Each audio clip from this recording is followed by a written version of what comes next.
Good morning, everyone. I am Misty with Dinner on a Dime, and today I am here to record part 4 of our 50 tips to save money on groceries in 2026. So make sure if you have not seen parts 1 through 3 of the videos that you go back and you watch those, just so you're getting the full scope of what it is we're doing here in this series.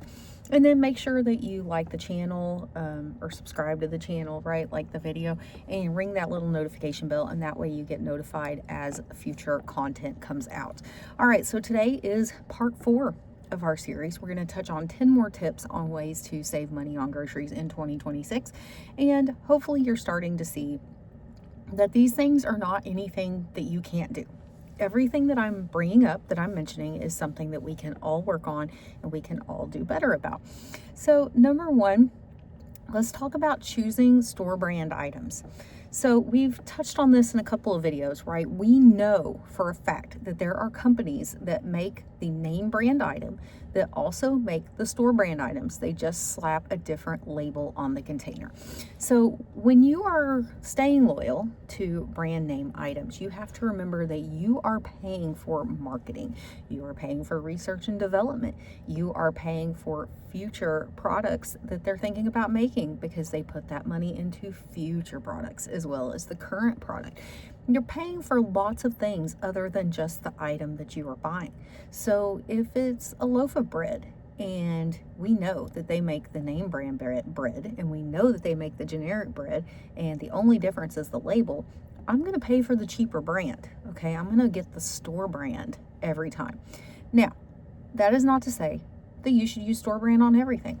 If it is the star of the dish, right, and its flavor is going to make or break the entire meal, and you don't like a store brand, try a different store brand, or try a brand that's not as expensive as the main name brand.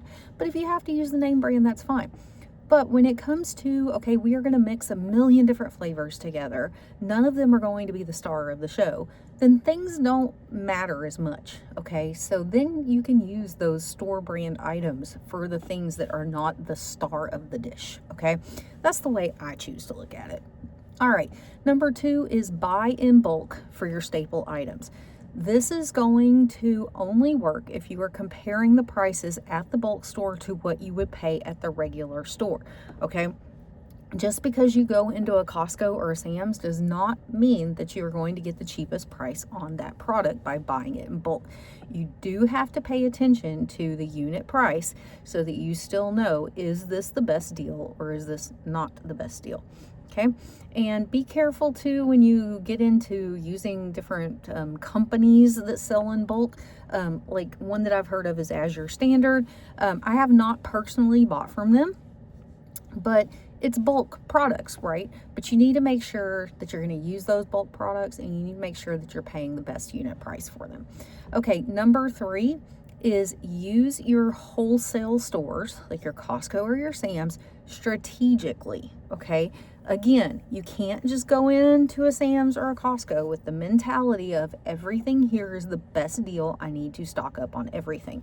You need to do your research on this, okay? And there's more to consider than just the unit price. You also need to consider, am I going to be able to use this before it goes bad? So like a perfect example are like the little mini red and gold potatoes. Every time I see those in a bulk store, I'm so tempted to buy them because the price is so much better than my local store and I'm getting so much more. However, then they sit and they go bad because we don't use that many before the potatoes start to go bad. So you have to consider that in your purchases as well. Will my family use all of this in time, or will it sit around my house and will it go bad? So when I say shop strategically, what I do is my mom and I will make a list together, or we'll decide together what items to buy there. And then we buy it, and then we split it. And then one of us will pay the other back half of the cost for those items. So we each get half, we each saved some money, and we know that we're going to utilize those items before they go bad. All right, number 4, stock up on your non-perishables when they are on sale. Non-perishables, think about things like your baking supplies, your canned goods, your cream soups, your chicken broth, different things like that, right? You have to start to learn what time of year you can buy those items and stock up on them at their lowest price. So when my store typically puts most of the canned goods on sale is like Thanksgiving and then Easter, okay? And so we're coming up on Easter. So that is when I would be looking for restocking any canned goods that I needed to restock. Now around Thanksgiving, there's also lots of like kits and injections for turkeys that can also be used on chicken, and they can also be used on pork. And so like after the holidays, when those get marked down, I will stock up on those because they're good for like 2 or 3 years. And then baking stuff. Okay, so at Christmas time when baking things go on sale, I will stock up on baking stuff for the next year. So it's strategic shopping. It's looking at when are things going to be at their lowest price and then stocking up on them at the lowest price so that you can continue to use them from like your own grocery store at home versus paying more at the actual grocery store. But again, remember, this is non-perishable items. Don't buy things that are going to go bad and expect that they're somehow going to last for a long time, because they're not going to. All right, the next one is focus on low cost staples. So if it is something you are using all of the time, for example, I love pasta. I love it. I am going to look for the lowest cost possible for my pasta. So maybe not in my main dishes, right? But if I'm going to use it in a soup, right? I don't need an $8 specialty bag of orzo from, a world market or anything like that. I'm going to use the cheaper stuff that I can find at Walmart or Kroger or wherever, right? I don't have to go buy a specialty brand because that's not really the star anyways. It's not a star ingredient. It's just one of the ingredients in the meal. And so I have found that the lower cost items are just as good in 99.99% of the foods that I buy as the higher cost alternatives, okay? All right, next is buy whole produce instead of pre-cut. I preach on this channel that if you are buying pre-washed, pre-cut, prepared, processed foods, you are always going to pay a premium for those. And so if you want to cut the premium out, the best thing to do is just buy it in its whole form, wash it and prep it yourself. It does not take that much time. Put on a podcast, put on some music, put on the news, whatever you do typically anyways, do it and just cut your vegetables while you're doing that. It doesn't take that much time. And also I will bulk buy vegetables that I can freeze, and I will just spend the time to get them chopped, washed, prepped into baggies, into the freezer, and then I can just pull them out later when I need to use them, and boom, it's already done. It's convenient, and I did all of the work, so I saved myself a lot of money in the long run. The next one, kind of building off of that, is avoid individually packaged convenience snacks. Okay, so remember, they prepared it into individual portions. It's using a lot more packaging. There's a lot more cost in that. So buy the bag of chips yourself and portion it out.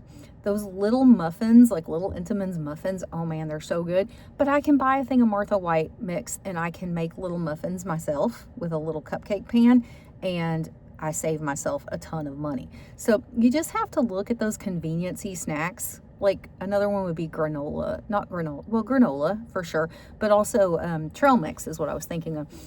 It's expensive to buy containers of that, and it's low cost to make those things yourself.